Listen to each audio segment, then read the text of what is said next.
Nós vamos ler a segunda carta de Timóteo, capítulo número 2, a partir do verso número 1.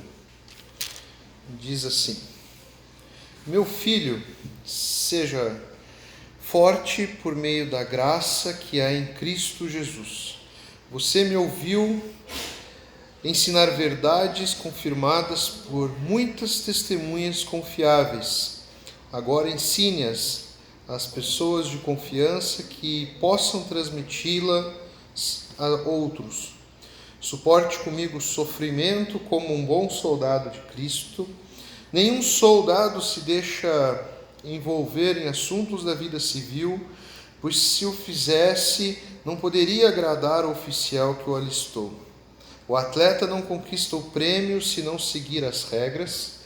E o lavrador que trabalha arduamente deve ser o primeiro a colher o fruto de seu esforço. Pense no que estou lhe dizendo. O Senhor o ajudará a entender todas essas coisas. Lembre-se de que Jesus Cristo, descendente do rei Davi, ressuscitou dos mortos. Essas são as boas novas que eu anuncio. E por causa disso, sofro e estou preso como um criminoso. Mas a palavra de Deus não está presa. Portanto, estou disposto a suportar qualquer coisa, se isso trouxer salvação e glória eterna em Cristo Jesus para os que foram escolhidos. Amém?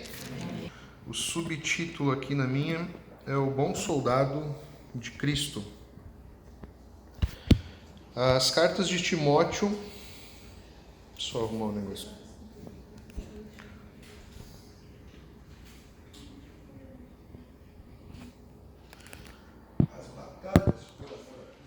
Batalhas por amor a Cristo. Bonito título. As duas cartas de Timóteo, de Paulo a Timóteo, ele está escrevendo ao seu discípulo Timóteo, preparando Timóteo aqui para assumir, digamos assim, o seu lugar, né, como um propagador aí do Evangelho, das Boas Novas. A primeira carta, ela se apresenta de uma maneira bem pessoal e bem direcionada a um ministro do Evangelho, né? Aqui, então, se você quer saber os requisitos, as características de um pastor, de um presbítero, então leia 1 e 2 Timóteo, principalmente 1 Timóteo. Na segunda carta ele abrange um pouco mais e ele trabalha aqui as características de um crente, né, de um crente aprovado, de um discípulo de Jesus.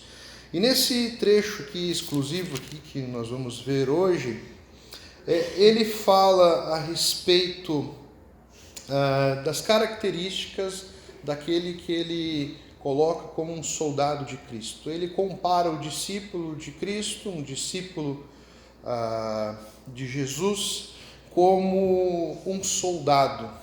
Ele também traz outras características. Ele traz características não só de um soldado, mas de um atleta e também de um trabalhador, né? De um lavrador, né? Aquele que trabalha na terra, né? Para nós pode soar um pouco longe, né? Um pouco distante essa comparação de Paulo ao querer comparar um crente com um soldado. Então, ainda mais nós que vivemos no Brasil, um país onde nós não vivemos intensamente em guerras, né? Nós não temos, graças a Deus, essa questão, né, nos perturbando, né, nos afrontando. Mas a gente precisa lembrar que Paulo está escrevendo aqui em uma época, né, onde os cristãos estavam dispersos, eles estavam sendo perseguidos, eles estavam sendo mortos por conta da pregação do Evangelho. E ele compara a função, né, a missão do cristão como a de um soldado, e também ele fala do privilégio de sofrermos pela causa que é o amor a Cristo, a pregação das boas novas. Então, para nós pode ser um pouco distante. Em alguns países isso aqui é bem intenso. Nós temos alguns cristãos aí que estão em países onde há uma perseguição religiosa muito forte, uma perseguição severa, onde cristãos são mortos, né? São enforcados, são apedrejados ainda hoje.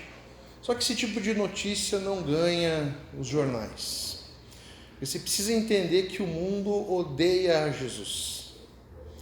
O mundo odeia Cristo, o mundo odeia aqueles que pregam a ressurreição de Jesus Cristo, a salvação em Cristo Jesus. Paulo, falando um pouco do final do texto, ele coloca que a única causa do seu sofrimento e dele estar preso é o fato dele estar pregando as boas novas. Então, o simples fato de você se apresentar e se colocar como um cristão, um discípulo de Jesus, já vai existir aí bons motivos, bons argumentos para que você seja perseguido nesse mundo. Nós todos como cristãos, até eu sempre falo, te prepara, né? Você que nasceu de novo, você que está caminhando, eu sempre falo, se prepara, que o inimigo não está nem um pouco feliz, não está nem um pouco contente, e você vai ter alguns problemas, você vai ter algumas dificuldades, pelo simples fato de dizer que é um cristão, de que é um cara que ama Jesus e que prega a Jesus. Isto representa aí a ação do inimigo, né? E a motivação desse mundo que não quer que o evangelho seja pregado, que a salvação seja pregada. E ele começa aqui falando para Timóteo, olha, seja forte por meio da graça que há em Cristo Jesus. Você me ouviu ensinar verdades confirmadas por muitas testemunhas confiáveis.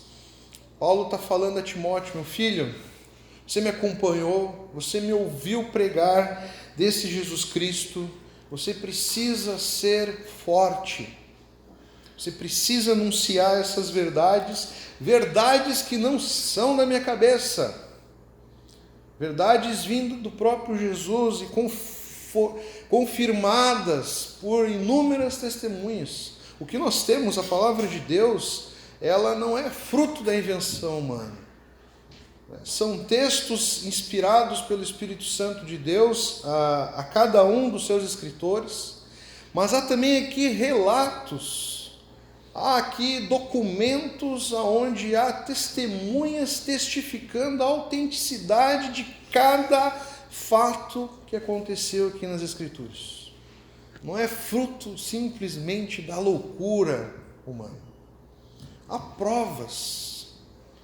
Então Lucas ali, quando ele vai apresentar ali, o que Lucas escreve ali, um dos que escreveu os evangelhos, né, Mateus, Lucas e João, ele até começa dizendo, isso aqui é fruto de um árduo trabalho, de investigação, de colher relatos, de conversar com testemunhas oculares, de ver, presenciar milagres que realmente aconteceram. Não foi uma, não foi duas, foi milhares de testemunhas. E aí aqui ele está encorajando Timóteo. Olha, você ouviu, agora ensine as pessoas de confiança para que possam transmiti-la a outros. Ele está incentivando Paulo a fazer a mesma coisa que Paulo fez com Timóteo. De acompanhar, de capacitar, de ensinar. Ainda eles estavam vivendo aquela época aqui onde você tinha que conhecer muito bem a pessoa, para ver se a pessoa realmente era um cristão ou não era um infiltrado ali, né? Tentando criar alguma espécie de armadilha, né, para pegar ali os discípulos, os apóstolos que estavam sendo perseguidos. E ali no verso número 3, Paulo começa a falar sobre as características de um bom soldado de Cristo. E ele faz um convite a Timóteo: suporte comigo o sofrimento como um bom soldado de Cristo. Suporte comigo o sofrimento como um bom soldado de Cristo. Você precisa entender que você, sendo um discípulo de Jesus, sendo um cristão, a vida não vai ser uma vida boa, agradável, sem problemas, sem dificuldade. Você vai ter as dificuldades, que são tanto para aqueles que amam a Jesus quanto para aqueles que não amam, e você ainda vai ter uma dificuldade maior, vai ter um sofrimento maior, que é pelo simples fato de você ser um discípulo de Jesus e pregar a Jesus. E Paulo está fazendo um convite para Timóteo: suporte comigo o sofrimento. O convite de Jesus para nós o segui-lo é um convite onde nós negamos os nossos prazeres e pegamos a cruz. Cruz significa sofrimento, sacrifício. Isso nós temos em comum. Nós nunca vamos sofrer a mesma dor, o mesmo sofrimento que Jesus sofreu na cruz. Nem perto disso. Talvez os que vão chegar mais próximos, digamos assim, na questão física, são os mártires da história. Mas nós dificilmente vamos chegar perto, nós vamos ficar na unha. Mas nós vamos ter dificuldades, nós vamos ter sofrimentos. Assim como todo o bom soldado terá. E você precisa entender que o sofrimento é uma marca de um discípulo, de um cristão verdadeiro. Um discípulo, um cristão que não sofre, tem algo errado aí. É porque você não está incomodando ninguém. Ou você está no lado errado. O sofrimento, a dificuldade faz parte da vida de um cristão. É uma das características de um discípulo verdadeiro, de um cristão verdadeiro. A última bem-aventurança, lá em Mateus 5, verso número 10, ele vai dizer: felizes ou bem-aventurados, aprovados, se você lembrar na nossa tradução, os perseguidos por causa da justiça.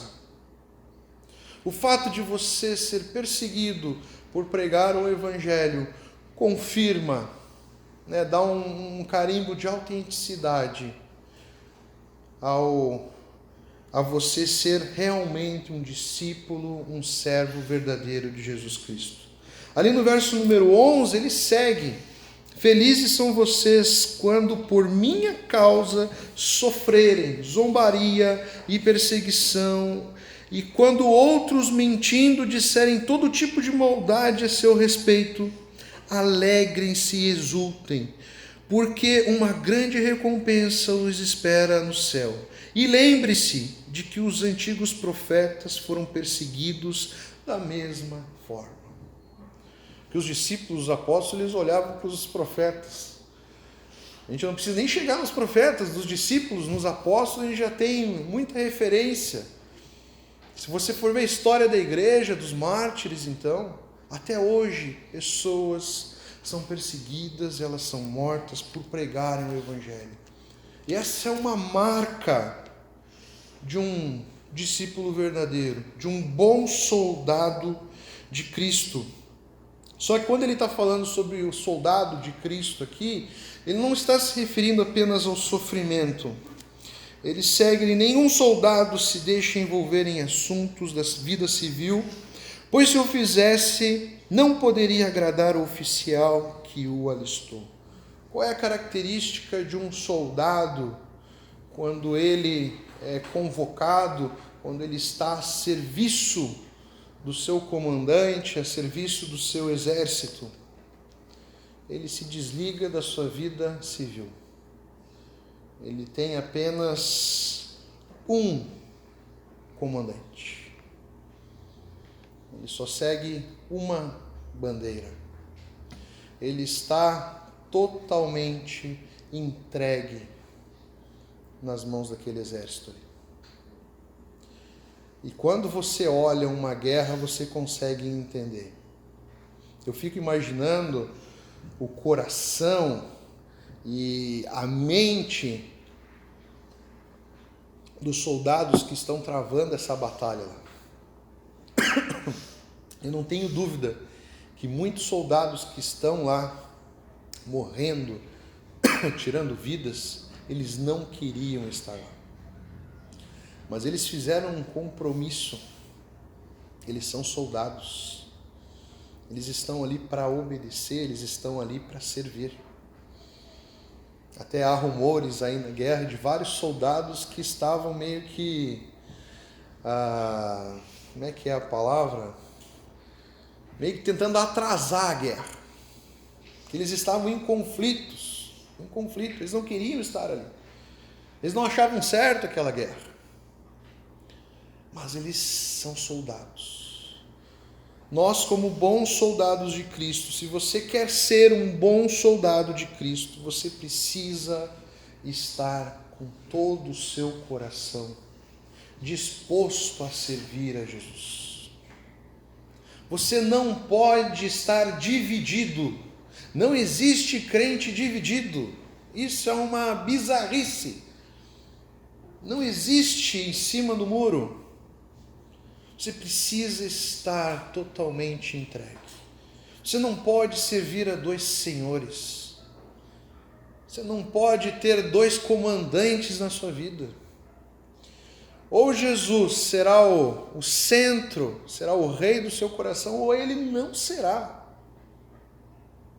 Uma característica de um bom soldado é que ele está totalmente entregue à causa. Ele está totalmente compromissado, totalmente disposto para o que der e ver. Ele não tem outros assuntos, ele não tem outras responsabilidades que façam com que impeçam ele de cumprir o objetivo e de executar a ordem que foi lhe dada.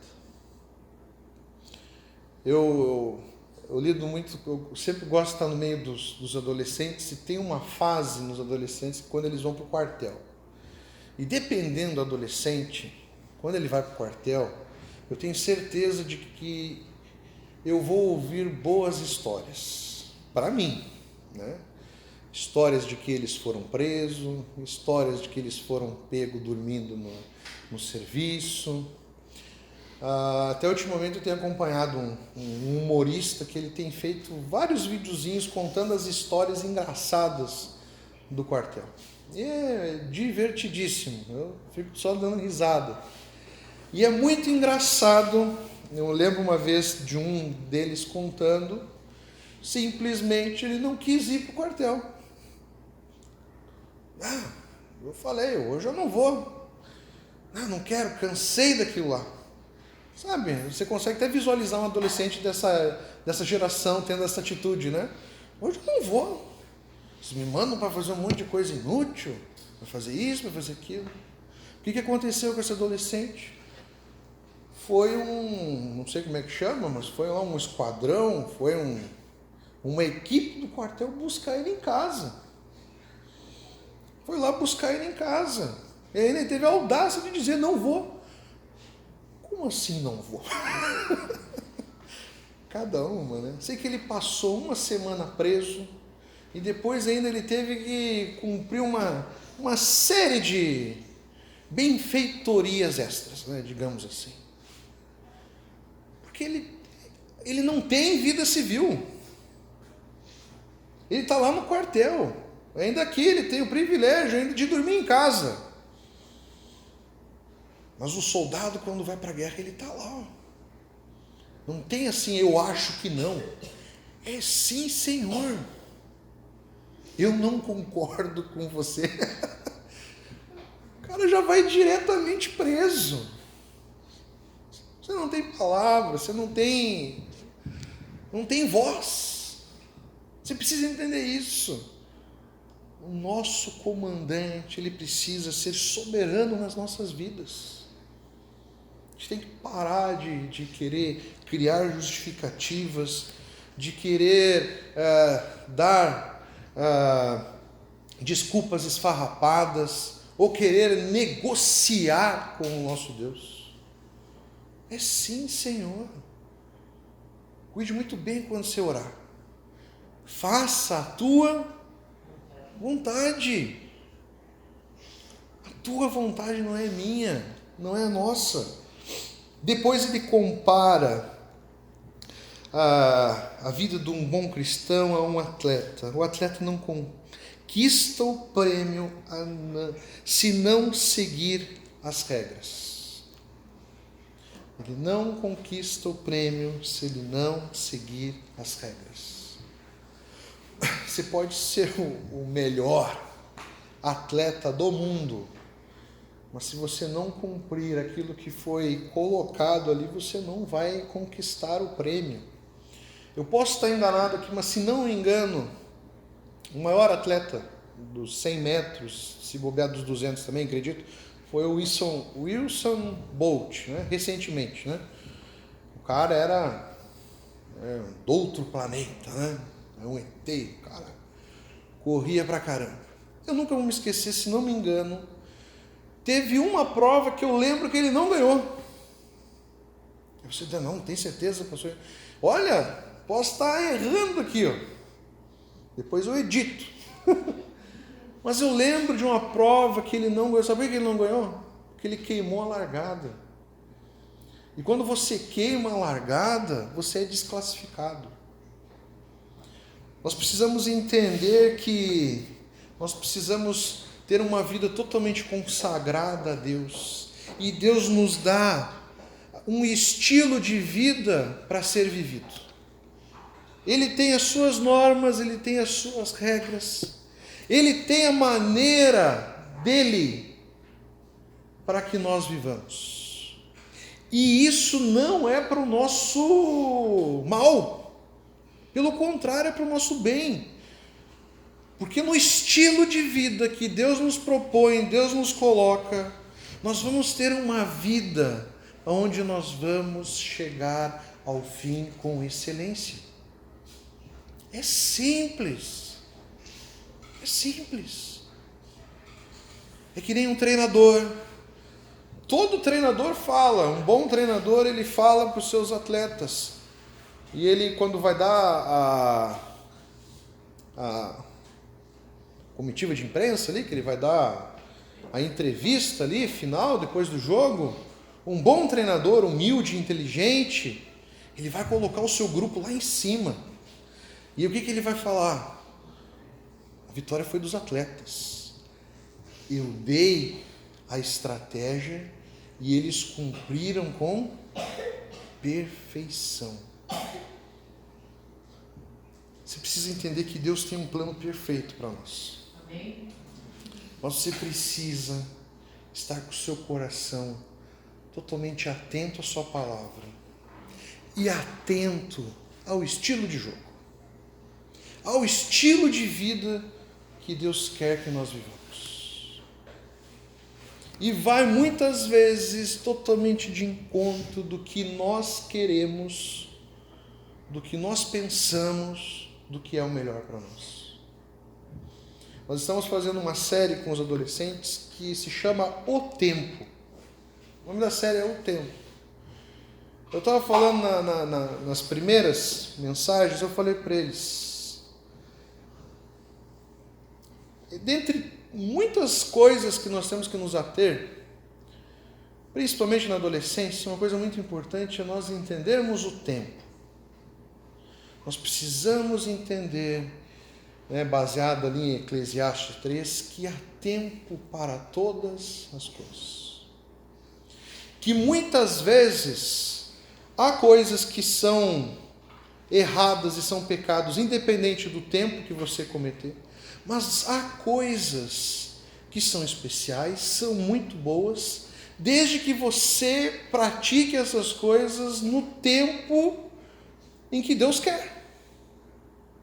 Aí uma das grandes questões é os relacionamentos, é o sexo.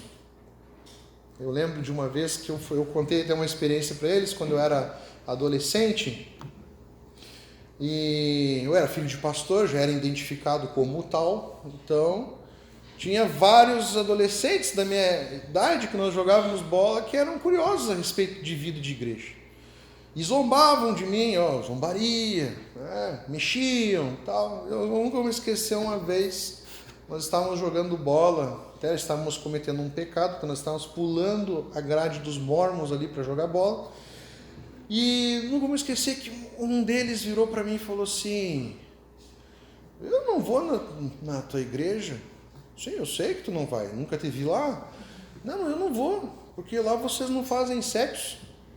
Eu virei e falei para ele: olha, lá a gente faz sexo sim. Ele arregalou um olho desse tamanho, olhou para mim assim: vocês fazem sexo lá? Claro. Cada um com a sua esposa e dentro do casamento. Nós fazemos. Aí ele: tá. Não é tá. É uma coisa maravilhosa que Deus deu. Uma coisa muito especial na vida de um casal, mas foi feito para ser feito dentro do casamento. Porque Deus, Ele nos deu algo, mas Ele também deu as suas regras. Ele deu também a maneira com que Ele quer que a gente usufrua de tudo.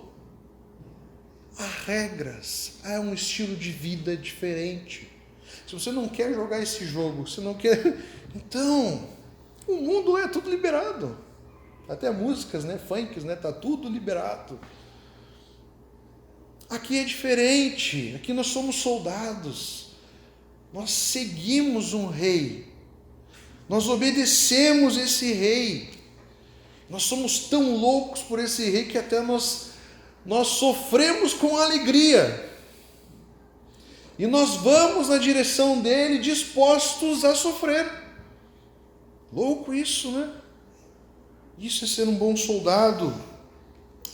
E depois ali ele compara ainda, ele traz algumas características de um lavrador que trabalha arduamente e deve ser o primeiro a colher o fruto de seu esforço. A característica que a gente pode pegar aqui desse lavrador e trazer aqui para compor esse bom soldado, esse bom cristão, esse bom discípulo de Jesus. Se tem alguém que trabalha e coloca muita energia no seu trabalho, é um lavrador. Nós temos que estar com o nosso coração totalmente disposto e totalmente entregue. Nós temos que seguir as regras, esse estilo de vida que Jesus nos propõe, e nós temos que viver para Ele com energia, não com a sobra do nosso tempo, não com a sobra das nossas forças, não, com todo o nosso fôlego. Um bom lavrador, para poder colher, ele precisa lavrar a terra, ele precisa cuidar da terra, ele precisa plantar a semente, ele precisa regar a semente. Olha, só de pensar em tudo, eu já fico cansado. Mas é necessário. Nós temos que nos doar e nos doar com energia. Eu falei isso com eles também. O último texto que nós trabalhamos foi: lembra-te, jovem. Lembra-te enquanto você é jovem, lembre-te do Criador. Lembre-te de mim. Enquanto você é jovem, você tem fôlego. Porque é a natureza do ser humano. Nós vamos perdendo as nossas forças. Então eu falei para ele: eu conheço muito idoso, muito senhorzinho aí que dá um banho em vocês aí. Tem adolescente aí que tem preguiça de dormir. Ai, que sono, mas tô com uma preguiça de ir pra cama.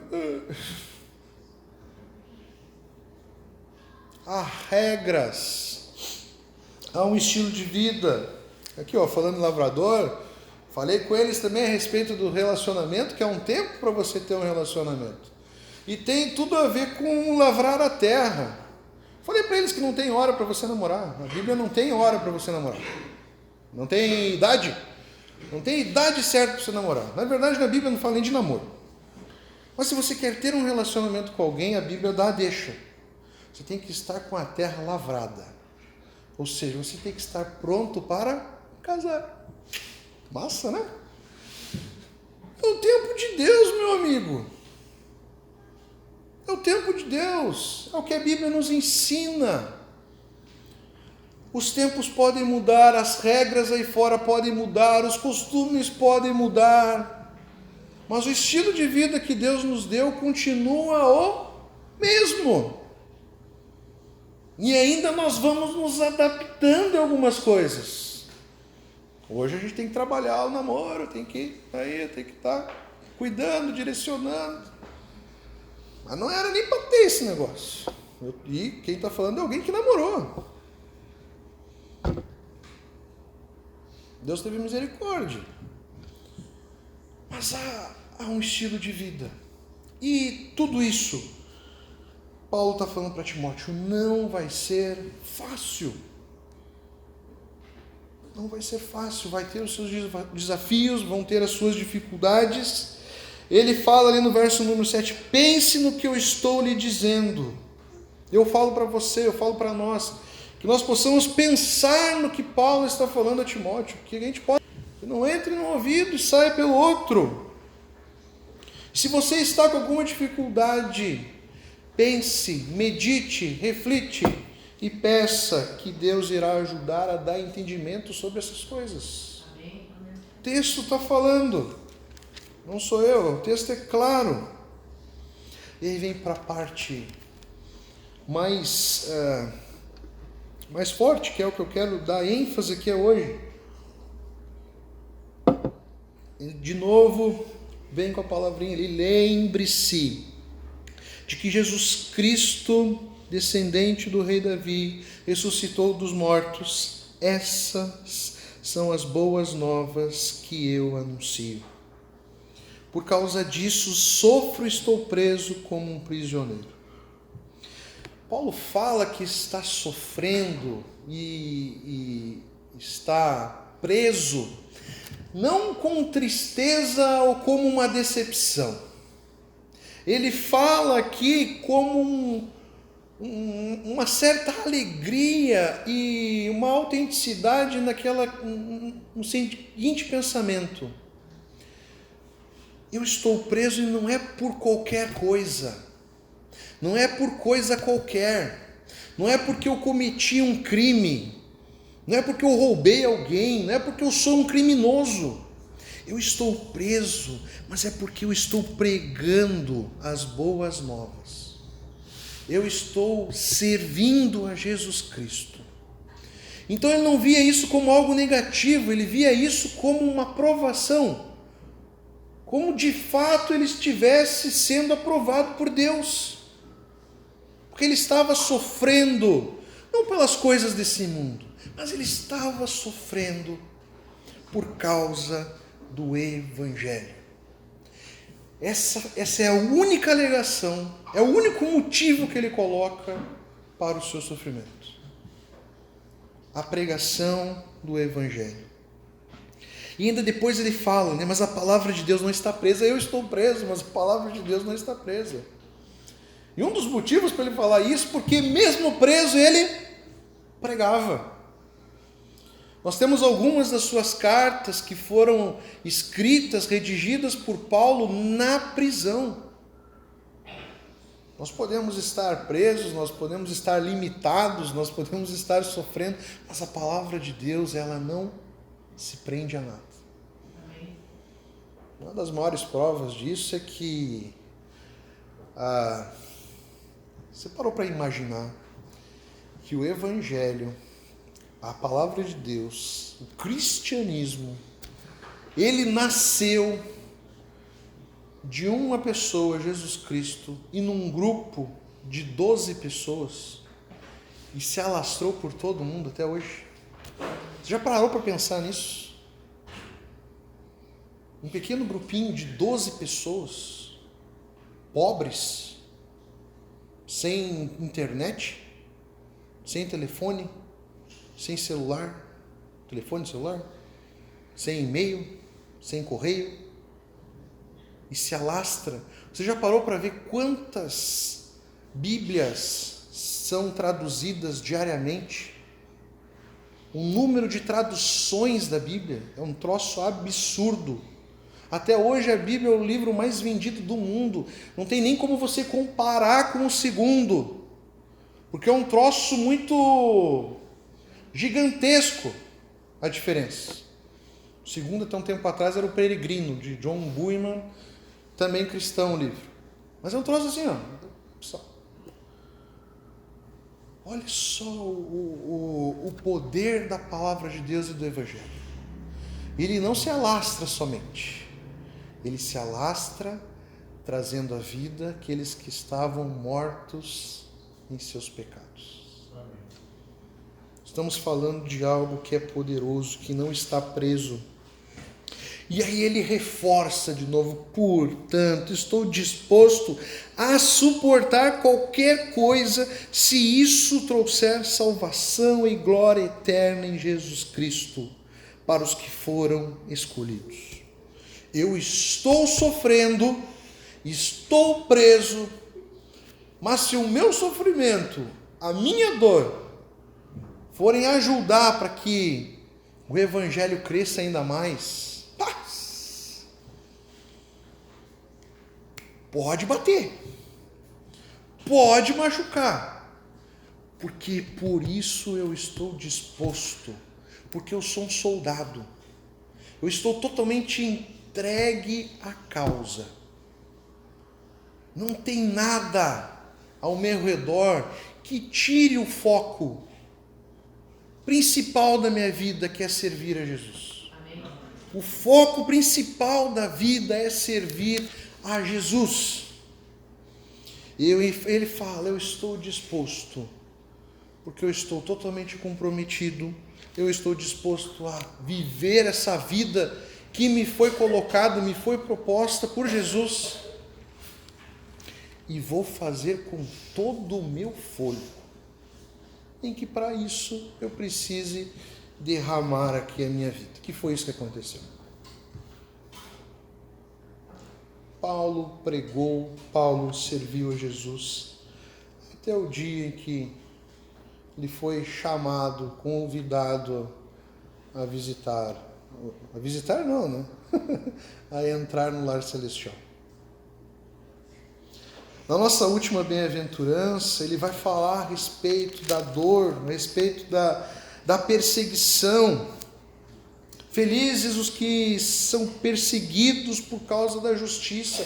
Que justiça é essa? Essa justiça que nós anunciamos, que nós pregamos. Justiça onde Jesus Cristo morreu ali na cruz, no nosso lugar. Felizes são vocês quando por minha causa sofrerem zombaria e perseguição, e quando outros, mentindo, disserem todo tipo de maldade a seu respeito. Alegrem-se e exultem, porque uma grande recompensa os espera no céu. E lembrem-se, de novo, que os antigos profetas foram perseguidos da mesma forma. Nesse mundo nós teremos dificuldades, nós seremos perseguidos, mas eu gosto de destacar aqui que a gente não perca de vista o referencial, porque hoje em dia qualquer coisinha é motivo para sermos perseguidos, é motivo de perseguição, qualquer bobagemzinha. Então não perca a referência. Nós temos um referencial de perseguição aqui, nos nossos dias nós temos. Talvez aqui no nosso país, talvez em alguns anos, em algum tempo aí, nós venhamos a sofrer perseguições fortes. Hoje em dia, às vezes, tu vai conversar com um crente, pastor, ora por mim que eu estou sendo perseguido no meu trabalho, porque eu sou crente. É. Mas aí você vai investigar, você vai conversar, é porque o cara é crente, é porque ele chega atrasado, é porque ele mata serviço, é porque ele leva o que não era para levar do escritório. Aí você está de brincadeira. Você tem que entender que a perseguição que legitima o nosso sofrimento é uma perseguição única. O simples fato de você pregar o evangelho. Não é porque você está sendo incompetente, você está sendo um cidadão ruim aí. Pastor, não consigo nenhum emprego, não consigo nada porque eu sou cristão. O cara não sai para procurar emprego, reclama das oportunidades que são oferecidas. Entenda isso. Perseguição de verdade. Estava conversando com o Lucas, pastor Lucas, que vocês conhecem, que esteve aqui. Ele está no início de trabalho ali na Serra. Aí no nosso grupinho ali, ele estava pedindo oração, porque ele estava sofrendo, a igreja estava sofrendo por perseguição religiosa. Aí eles tiveram que mudar o lugar, eles tinham um lugar, já tinham contratado já para algum tempo. Eu fui lá visitar ele, ele até mostrou os planos, os sonhos para aquele local, um local bem localizado e tal. Ele falou, olha, nós vamos fazer isso aqui, nós vamos botar uma parede aqui para poder ter uma salinha das crianças. Ele estava lá deslumbrado, com os sonhos para melhorar aquele lugar e para aquele lugar ser mais usado na obra. Passou uma semana, pediu oração ali para nós ali. Orem por nós aí, porque o proprietário descobriu que isso aqui está sendo usado como uma igreja e mandou a gente sair daqui. E é um local onde eu já vi de outros pastores dificuldade de comprar terrenos, por exemplo, para construir, quando sabem que é para uma igreja, um lugar muito católico. Tem algumas dificuldades nesse sentido.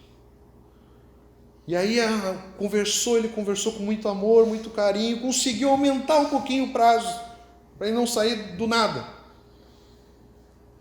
Aí ele disse que a mulher falou assim, não, tudo bem, mas tira aquela placa que está dizendo que é uma igreja. Eles não fizeram nada, não. Eles não teve nenhuma... Porque às vezes tem igreja que diz que está sendo perseguida, mas na verdade elas estão incomodando os vizinhos, porque é uma barulheira até meia-noite, 1h, 2h da manhã.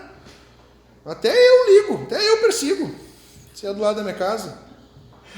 Estou falando de coisa verdadeira, de você seguir as regras certinho, de você obedecer a legislação, obedecer tudo.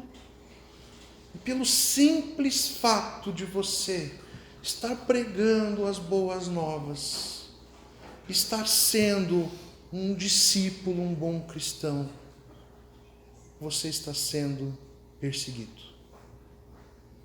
Imagine você trabalhando em um ambiente onde a corrupção é gigantesca. Todo mundo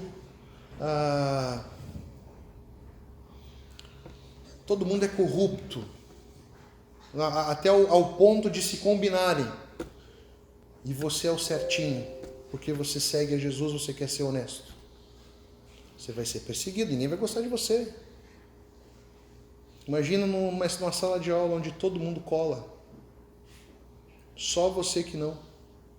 Você vai ser perseguido, porque você está fazendo aquilo que honra a Deus, que agrada a Deus. Aí qual é o nosso referencial? Quais são as nossas referências? Se você colocar na internet lá, coloca lá morte dos discípulos, morte dos apóstolos. Todos eles mais ou menos vão caminhar pela mesma opinião, digamos assim. Aí tem um quadrinho que você vai encontrar que é isso aqui. Quais foram as mortes dos apóstolos e dos discípulos por eles serem perseguidos? Pedro, crucificado de cabeça para baixo. Simão, crucificado. André, crucificado. Filipe, crucificado. Paulo, decapitado. Bartolomeu, decapitado. Tiago, justo, a espada. Tadeu foi esfolado. O outro, Matias, foi queimado. O Tiago aqui foi apedrejado. João foi largado numa ilha. Se você for ler ainda mais a história da igreja, você vai ver coisa pior. Vai ver coisa pior. Então não esqueça da referência. Para você não ser um bobalhão aí que qualquer coisinha você está sendo perseguido.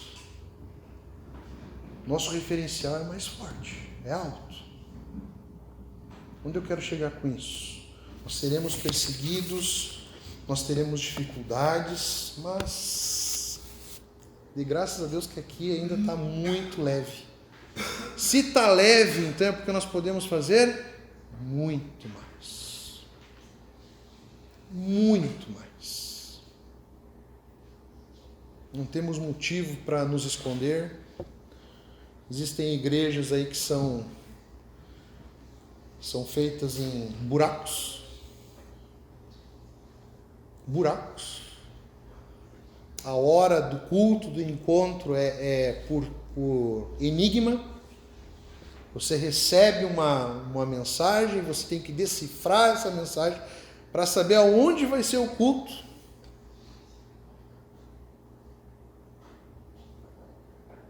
Ainda hoje, tem crente, tem discípulo que está sendo morto pelo simples fato de pregar o Evangelho. Tem país aí que se você disser que você é um pastor ou um missionário, você não entra. Você fez alguma coisa ruim, Não! Você só colocou lá, você é missionário, você não vai entrar. E se entrar, você não vai sair. E mesmo assim, você vê discípulos de Jesus que entenderam que o convite para seguir a Cristo, uma das marcas do discípulo é o sofrimento. Então eles estão dispostos a sofrer. Eles estão dispostos a perderem as suas vidas. E aí o cara, o que ele faz? Ele faz uma faculdade, ele faz um cursinho. Ele não entra como missionário. Ele entra como jogador de futebol. Ele entra como enfermeiro, ele entra como engenheiro, e ele fica escondido lá, sendo perseguido, falando que não devia. O que é o falar o que não devia? Falando de Jesus. Tem outro lá que contrabandeia a Bíblia, pega a capa do Alcorão, tira o miolo e bota o Evangelho que salva. Faz isso com a família. Que esses homens aqui, Paulo, Timóteo, esses homens que morreram, deram uma vida, que eles possam servir de inspirações para nós, irmãos. Inspiração. Às vezes nós não falamos de Jesus porque nós temos vergonha. Às vezes tem alguém que está chorando do nosso lado, está abatido, está precisando de salvação. E a gente recomenda uma aspirina.